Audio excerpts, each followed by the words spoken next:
Látva az itt bemutatott érdekes bemutatókat, bizonyára sokakat érdekel, hogy kerülhetnek be ebbe a csapatba. Hát igen, elég sok az érdeklődő.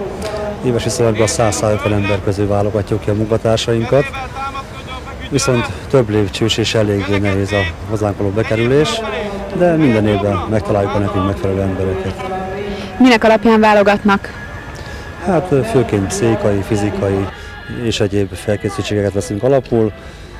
Hát nekünk igazán ütőképes emberekre van szükségünk, akik nagyon jól bírják a pszichikai megterhelést, a fizikai megterhelést, és összességében jó kollégák is lesznek belőlük.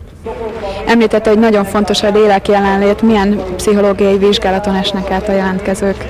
Tehát főként arra vagyunk kíváncsiak, hogy stressz helyzetben hogyan tevékenykednek, hogyan reagálnak, és nekünk nagyon fontos az, hogy egy éles feladatvezetés során milyen a lélek jelenlétük, milyen a hozzáálló képességük, és egyáltalán milyen a csapatmunkában való részvételük.